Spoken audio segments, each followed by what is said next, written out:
C'est à Marrakech au Maroc que s'est ouverte ce mardi 15 novembre 2016 la conférence de haut niveau de la Convention cadre des Nations Unies sur les acquis de la COP 21, qui s'est soldée par un premier accord universel sur le climat, adopté le 12 décembre 2015 à Paris et signé le 22 avril 2016 à New York, au siège des Nations Unies, par 177 États parties. Cet accord vise à limiter la hausse de la température de la planète en deçà de 2 degrés Celsius. L'hôte de l'événement, Sa Majesté le roi Mohamed VI du Maroc, a exhorté ses pairs à plus de solidarité. L'organisation de cette conférence au Maroc pour la deuxième fois, après la session de 2001, traduit notre attachement au cadre multilatéral pour aborder les défis internationaux. Le fait que Marrakech accueille aujourd'hui cette conférence est une preuve de tout l'intérêt que nous attachons aux questions de l'environnement et du climat parmi les priorités du Royaume.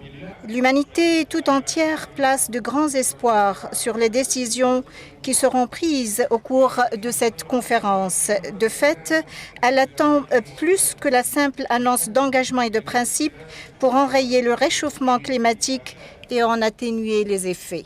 Suivi en cela par le secrétaire général des Nations Unies, Ban Ki-moon, en fin de mandat.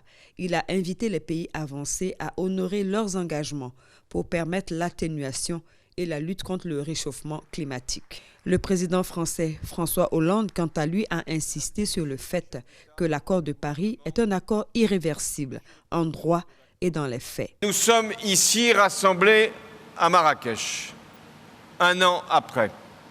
L'accord était historique et ce que nous devons dire ici, c'est que cet accord est irréversible. Il est irréversible en droit. Il est entré en vigueur le 4 novembre. Plus de 100 États, représentant les 2/3 des émissions de gaz à effet de serre, l'ont ratifié. L'accord, il est aussi irréversible dans les faits, parce que les gouvernements, les entreprises, les organisations non gouvernementales, les citoyens du monde prennent des initiatives, lancent des projets, inventent des solutions concrètes permettant de conjuguer la lutte contre le réchauffement climatique et le développement. On ne trahit pas une promesse d'espoir. On la réalise, on la porte. Ici, à Marrakech, nous sommes les gardiens de la lettre et de l'esprit de l'accord de Paris. Et nous le ferons vivre parce que ce qui nous unit, c'est ce que nous avons en commun et qui est tout simplement notre planète. La Côte d'Ivoire, qui prend une part active à la COP 22 avec la présence effective du président Alassane Ouattara, a ratifié l'accord de Paris le 25 octobre dernier. Le président de la République a réaffirmé la volonté de son pays à participer au combat mondial contre le changement climatique. Le moment est venu donc de rendre l'accord de Paris irréversible. Nous pensons qu'il faut maintenant travailler à ce qu'il devienne opérationnel dans tous ses aspects. La conférence de Marrakech doit donc être la conférence de l'action, de la vérité, comme disait Sa Majesté, et de la solidarité. Elle doit, dans cette perspective, permettre de doter notre communauté des outils indispensables au suivi de nos engagements nationaux.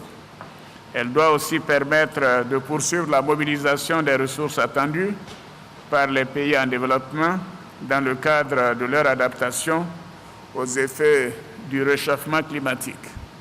Toutefois, comme l'indiquent les dernières déclarations du secrétaire général des Nations Unies, l'objectif de limiter le réchauffement de la planète à 2 degrés, voire 1 degré centigrade d'ici à 2100, ne sera pas atteint avec le niveau actuel de nos engagements.